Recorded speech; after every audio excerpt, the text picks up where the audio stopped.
Dahmer's Sanity. You see, this is the part of our lives where we become old people to the young people. Not that it's just happened, but these things we do. We talk about things that happened before they were ever born, and they go, what's this old fuddy-duddy talking about? As far as they know, Jeffrey Dahmer is nothing more than just one more person in that book of serial killers that goes all the way back to the Russian. Don't get me wrong. I have to share with you at least one of my ideas of how I would... the difference between a serial killer and a mass murderer. Let's do it that way. So I have to show you both of them. I had a plan, and that I share with you shows you how much of a joke they were. That's it. It's nothing. You got to know your limitations. You're not going to go to prison for a joke.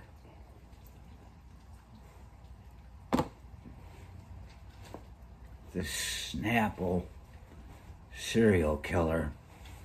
The Snapple murders. That's what it would be remembered as. Back in like the 80s or 90s or something like that. Who the hell knows? I didn't drink the shit. I tried it once and I was like, this is shit. So I didn't drink it anymore. Didn't have nearly enough alcohol in it. But there was this annoying woman going, I'm here in so-and-so Alcatoda with bitch slap Jack and his wife, bitch. And they give you their hometown and their full names and everything. And this woman was just so annoying.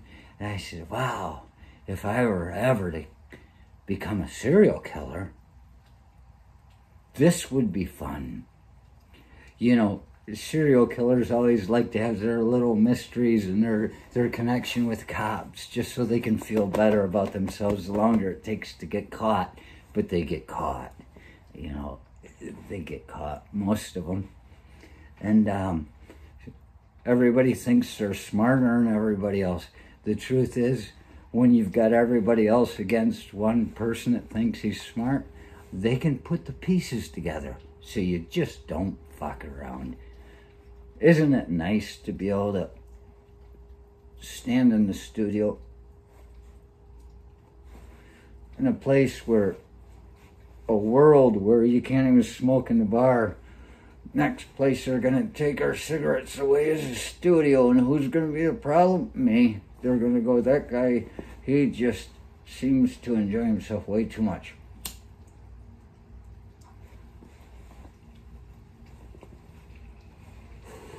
So I figure you go state to state all over the place. All these commercials were all over the U.S. And you find the people that were in the commercial and you fucking kill them. And then so as you're fucking killing these people, nobody seems to know who it is that's doing it. The cops can't make the connection. They just can't. There's a bag with a body in it. And you got to do something with it. You can't just leave it in their house. It's going to stink the place up and ruin the resale value. But you go through all these people that were in the Snapple commercials and you fucking kill them. And nobody can make a connection because it's all over the place. And then there's the woman that was in those terrible commercials. She's not working anymore. She's sitting on the couch watching this show and watching the news, and she's making these connections, and she's going, wait a minute. Bitch slapped Joe and his wife, bitch, from Tokoroyomo, Wisconsin, wherever the fuck it was. And she just starts making these connections, and this is the fun part of it. she's just, suddenly, it's the smartest she's been in her entire life. And she says, "Gah! Oh! Snapplers!" And you fucking come up, "Gah! And fucking kill her."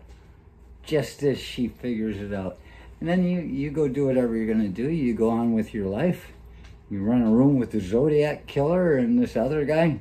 And you guys just giggle about the plans you came up with. How you just got away with something. That's all they want us to do anymore, is get away with something, right? They put it in all the movies. That's how they direct our persona. Do you really want to be Brad Pitt? Fucking some chick with a cunt just like a bucket? No. Don't buy into it. It's all a ruse. But then there's the mass murderer. See, there's a serial killer. Boom, boom, boom, boom, boom. Somebody with a plan. Versus a mass murderer who's just, he's got a plan, but it's only for one day. He doesn't have an outlook.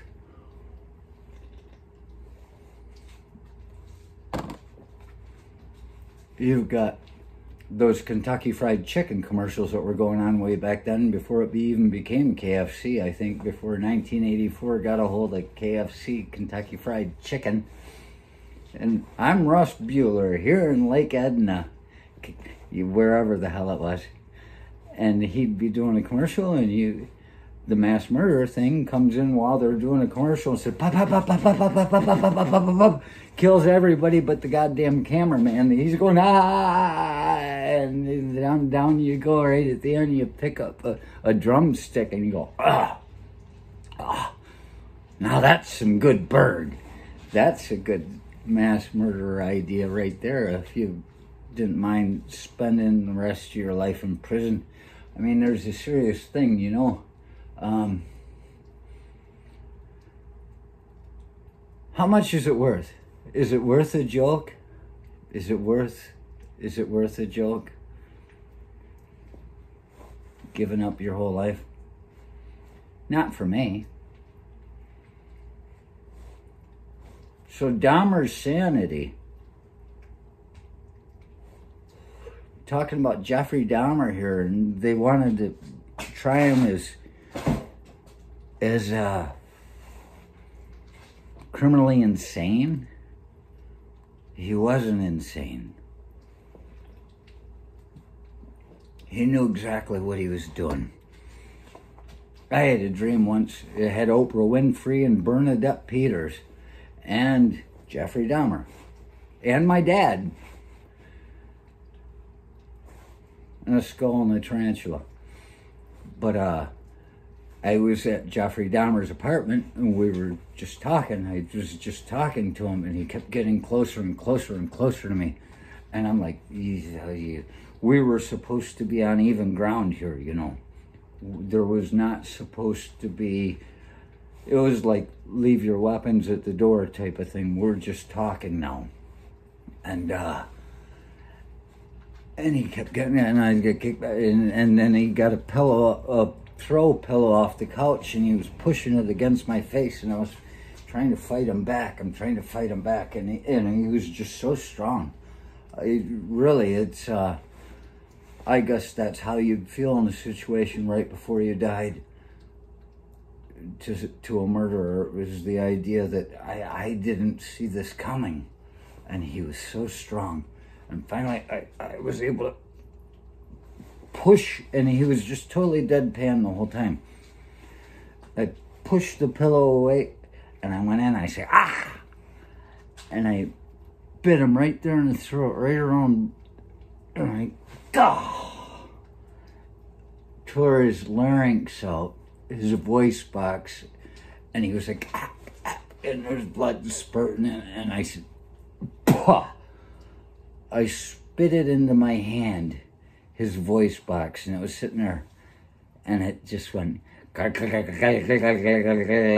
one of those fake teeth joke things. It was doing that in my hand. And then that's when Bernadette Peters on her trapeze thing said, I can't believe you did that. And I'm like, it was like I'd done something wrong. What a world we live in when self-defense isn't your right anymore. I mean, it's not even a human right. Remember that. Self-defense is not a human right. That goes right back to the beginning of evolution and right to the end of it. You gotta have fucking right to defend yourself, lest you will disappear in eternity. Yeah. It's an evolutionary right.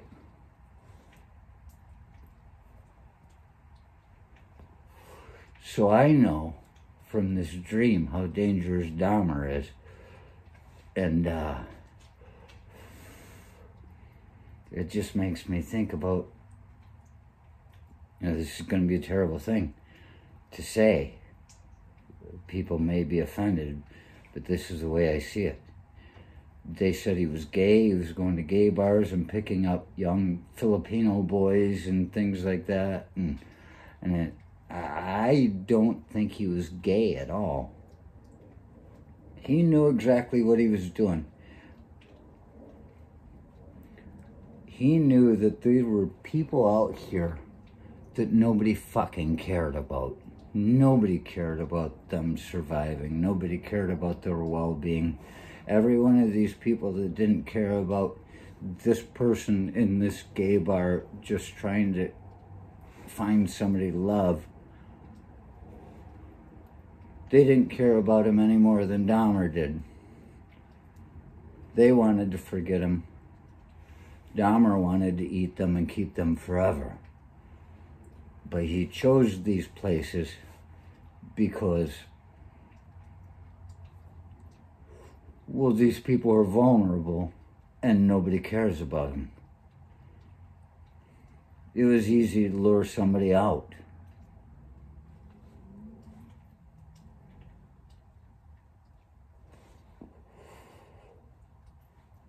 That's the very reason I didn't go into Vietnam when I was living 40 miles away from it. Everybody going to Vietnam for the weekend. I said, not me.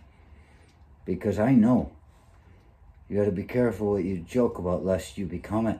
And when I was in the VFW meetings in VFW Hall with all these World War II vets and everything, I just, in the Vietnam guys, which there weren't many of them there, they were more in the Vietnam group because they didn't get enough respect from that system. That system can't get involved in that. And but I always thought it would be funny if I ever went to Vietnam to go into a place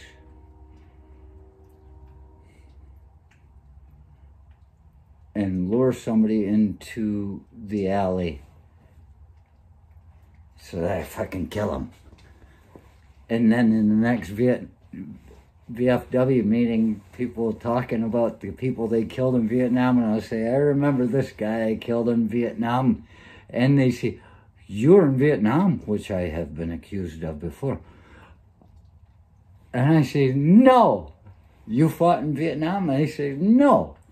I was on vacation, so be careful what you joke about. So I didn't go into Vietnam. Dahmer let his imagination go wild, but he put it in order. He was not crazy. Gotta be careful of all that. He just had a different idea of what reality is. And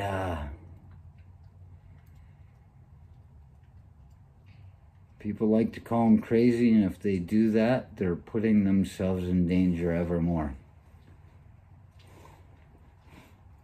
Because there are many universes we walk through, many threads of time.